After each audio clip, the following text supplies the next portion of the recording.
Captain Elias Carter had been through a lot in his time with the United Terran Fleet. He'd fought pirates, negotiated peace between warring alien species, and even survived an intergalactic plague. But nothing in his extensive training had prepared him for the words that just came out of the mouth of Queen Xelthara of the Zorvaxian Empire. "You made me pregnant, human," she announced, her voice echoing through the crystalline chamber. Elias blinked. He looked around the grand throne room, hoping someone, anyone, would tell him this was some kind of mistranslation. Unfortunately, his diplomatic aide, Lieutenant Layla Morris, had her head buried in her hands. That was never a good sign. Elias began eloquently. "I think there's been a mistake." The Zorvaxians were an advanced reptilian species, standing 8 feet tall with gleaming emerald scales and eyes that could see into the infrared spectrum.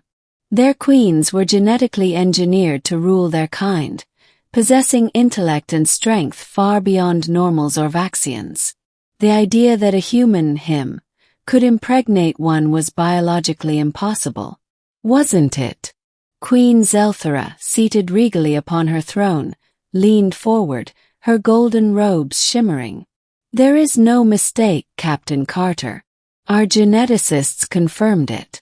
Your interaction with me last week triggered a rare biological phenomenon. My body has adapted your DNA." Elias struggled to remember last week. They had attended a diplomatic summit to strengthen the fragile alliance between Earth and the Zorvaxians.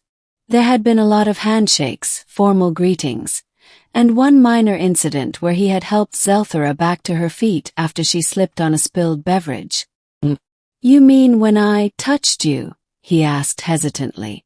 Xelthara's expression softened into something akin to admiration. "Yes, it was a most remarkable event. The merging of our species has long been thought impossible, yet your unique human biology has somehow found a way. This is a momentous occasion." Lieutenant Morris groaned. "Captain, you've officially made first contact way too personal." Elias sighed. Okay, let's just take a step back here. Queen Xelthara, I mean no offense, but I have no idea how this happened. Are you sure there's no mistake?" Xelthara gave him a knowing look. "We Zorvaxians have no accidental pregnancies, Captain Carter. Our genetics do not function like yours. Our offspring are chosen, and the process is deliberate.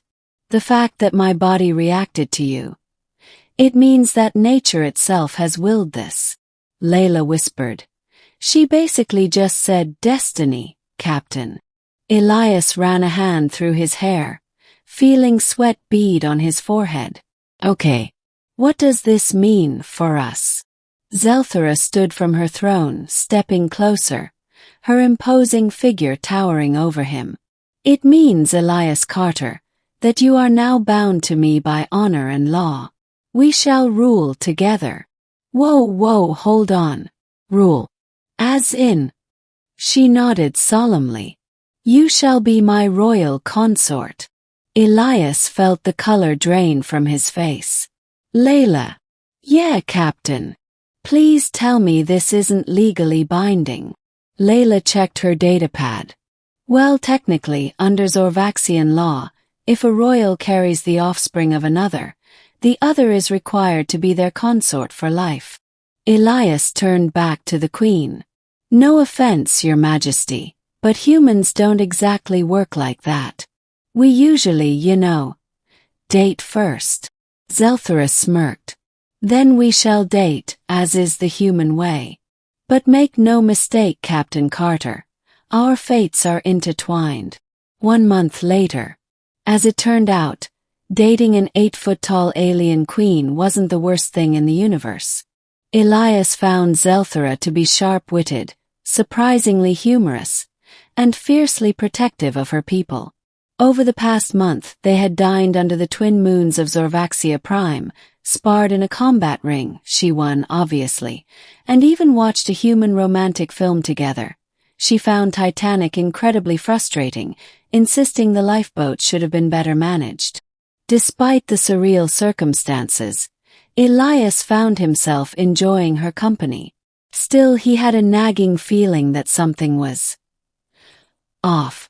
"Layla," he said one day as they prepped for another diplomatic dinner, "are we sure this whole pregnancy thing is legit?" She hesitated. "Well, the scans they provided do indicate a growing hybrid life form." "That's insane. Human and Zorvaxian DNA shouldn't even be compatible." "I know. But have you considered that maybe humans are just weirdly adaptable?" Elias groaned. "Great.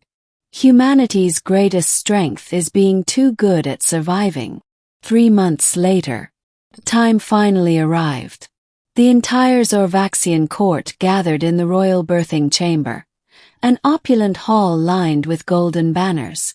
Elias stood nervously beside Xelthara as the royal scientists activated the incubation pod. A bright light filled the chamber. The pod hissed open, and inside, a small, wriggling creature blinked up at them. It had scales like a Zorvaxian but a face eerily similar to a human infant's. His eyes were unmistakably his own shade of green. Xelthara's breath hitched. "It is perfect." Elias exhaled slowly. "Holy hell! I'm a dad." The entire chamber erupted into celebratory cheers. Zorvaxian nobles clapped their claws together in excitement, while attendants bowed deeply toward Elias, acknowledging him as the royal consort. Xelthara turned to him, smiling. "You have given me a gift beyond measure, Elias Carter." He swallowed hard. "Yeah. You're welcome." She took his hand, squeezing gently. "You have already proven yourself as a worthy mate. But now I ask you this, not as queen but as Xelthara." Elias's heart pounded. "Ask me what?" She gazed at him, her golden eyes soft. "Will you stay? Not just as my consort, but as my partner?" Elias looked at the child. Their child. He thought of all the moments leading up to this. His time on Zorvaxia Prime, the laughter, the fights, the quiet conversations under the twin moons. And then he smiled. "Yeah," he said. "I think I will." The cheers grew louder. The fate of 2 species had changed forever. And in the heart of it all, a human had done what humanity did best. Adapted, survived, and somehow made the impossible a reality. Because humanity was, above all, just that stubborn.